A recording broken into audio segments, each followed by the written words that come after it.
যখন মাইয়েতকে কবরে শোয়ানো হয় তখন সে তাকে দাফন করে যাওয়া ব্যক্তিদের হাঁটার খসখস আওয়াজ শুনতে পায়। এরপরে তাকে যখন শুইয়ে দেওয়া হয়, সে যদি মুমিন ব্যক্তি হয় তাহলে তার মাথার দিকে তার সালাত এসে দাঁড়িয়ে যায়। দুনিয়াতে আপনি যে নামাজগুলো পড়েছেন, আমি যে নামাজগুলো পড়ছি, এগুলো মাথার দিকে দাঁড়িয়ে যায়। ডান দিকে চলে আসে তার সম মানে কি রোজা, বাম দিকে চলে আসে যাকাত, তারপরে পায়ের দিকে চলে আসবে তার আত্মীয়তার সম্পর্ক রক্ষার ইবাদত, তার যে অন্যান্য দান সদকা, তার নফল আমল, তার তাসবিহ তাহলিল, তার কোরআন তেলাওয়াত ইত্যাদি পায়ের দিকে চলে আসবে। এখানে একটা হাদিস এসেছে সূরাতুল মুলক যে ব্যক্তি রাতের বেলা তেলাওয়াত করবে, কোন সূরা ভাই? তাবারাকাল্লাযী বিয়াদিহিল মুলক ওয়া হুয়া আলা কুল্লি শাইইন কাদির। এই সূরা যে ব্যক্তি রাতের বেলা করে তেলাওয়াত করবে ইনশাআল্লাহ সূরা মুলক কবরে তার সাথে থাকবে এবং কবর আযাব থেকে সূরা মুলক তাকে বাঁচাবে ইনশাআল্লাহ। আমি বুঝাচ্ছি যে কি অবস্থাটা হবে। এবার দুজন ফেরেশতা মাথার দিক থেকে আসবেন, আসতে চাইবেন, সালাত বলবে এখান দিয়ে আসা যাবে না, এদিক দিয়ে আসা যাবে না। ডান দিক দিয়ে আসতে চাইবেন, এদিক দিয়ে আসা যাবে না। বাম দিক দিয়ে আসতে চাইবেন, যাকাত বলবে এদিক দিয়ে আসা যাবে না। পায়ের দিক দিয়ে আসতে চাইবেন, আমলগুলো বলবে এদিক দিয়ে আসা যাবে না। তারপরেও তারা আসবেন, চোখগুলো হবে নীল এবং কালো বর্ণের, নীলাভ চোখের কালো। মুনকার নাকি উঠে বসিয়ে দেওয়া হবে। এবার তিনটা প্রশ্ন। প্রথমে প্রশ্ন হচ্ছে কি, মান রব, তোমার রবকে? তখন মুমিন বান্দা বুক ফুলিয়ে বলবে রব্বি আল্লাহ, আমার রবকে আল্লাহ। পৃথিবীতে যে ব্যক্তি আল্লাহর সাথে শিরিক করে নাই, আল্লাহ তাওহীদের উপর থেকেছে এবং তার উপরে মৃত্যুবরণ করেছে, ইনশাআল্লাহ সেই ব্যক্তি এর উত্তর নির্দ্বিধায় দিতে পারবে। আর দুনিয়াতে যে বা যারাই আল্লাহর সাথে শিরিক করবে, আল্লাহর সাথে শিরকের পাপে লিপ্ত হবে, ওই অবস্থায় মারা যাবে, তাওহীদের উপর থাকবে না, কোশ্চিন কালেও মান রব্বুক উত্তর দিতে পারবে। তারপরে প্রশ্ন হয়ে যাবে মা দীনুক, তোমার দিন কি ছিল? মুমিন বান্দা উত্তর দিবে কি, দিন ইসলাম, আমার দিন ছিল ইসলাম। এখানে শুনে রাখেন, পৃথিবীতে যারা ইসলামকে পরিপূর্ণরূপে পালন করবে তারাই এই উত্তর দিতে পারবে ইনশাআল্লাহ। ইসলামকে ঠাট্টা বিদ্রুপের হাসি তামাশার পাত্র বানিয়েছে। মন চাইলে কিছু করি, মন চাইলে কিছু করি না। সহজ করে একটা আমল করি, বাকি কিছুর আমল ধারি না। হ্যাঁ, নামাজ পড়ি, সুদ ছাড়তে পারি না। ঠিক আছে, বছর বছর ওমরা করি, এদিকে ঘুষ দুর্নীতি ছাড়তে পারি না। ইসলামকে ঠাট্টা তামাশার পাত্র বানিয়েছে। এরা কোশ্চিন কালে উত্তর দিতে পারবে না। মা দিনুক, দিনে পরিপূর্ণরূপে ইসলামে প্রবেশ করতে বলছেন আল্লাহ রাব্বুল আলামিন।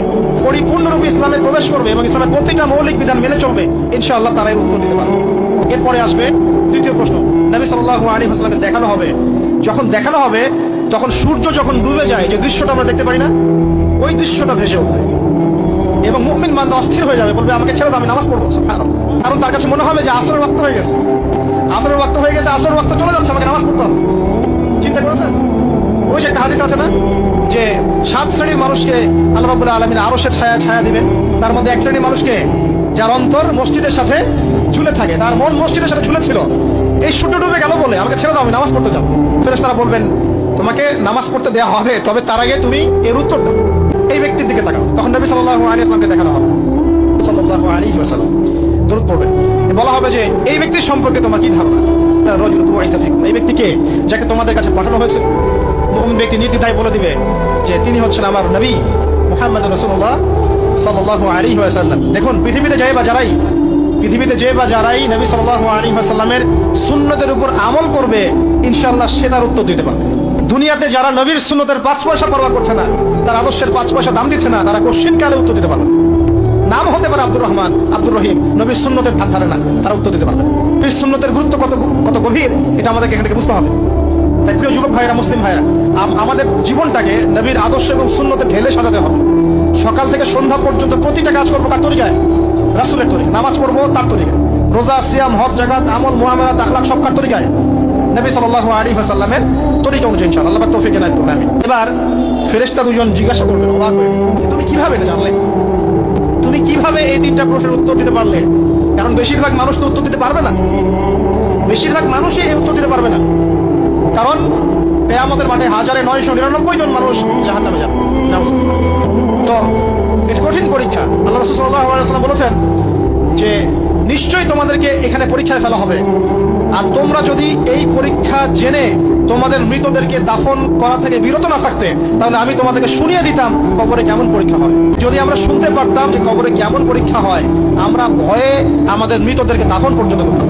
নবীজি বলছেন সাল্লাল্লাহু আলাইহি ওয়াসাল্লাম। তাকে জিজ্ঞাসা করা হবে যে তুমি কিভাবে জানলে? বেশিরভাগ মানুষ তো পারে না উত্তর দিতে।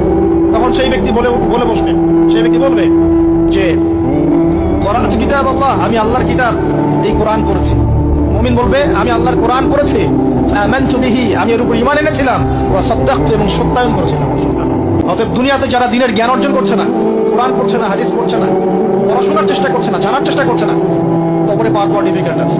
একটা অন্যতম প্রশ্ন, আমরা কিন্তু মনে করি 3টা প্রশ্ন হচ্ছে, আসলে প্রশ্ন হচ্ছে কয়টা? 4টা। 3টার পরে আরো একটা এক্সট্রা। কিভাবে জানলে? তোর উত্তর দিচ্ছে, আমি আল্লাহর কিতাব পড়েছি, ঈমান এনেছি, সত্য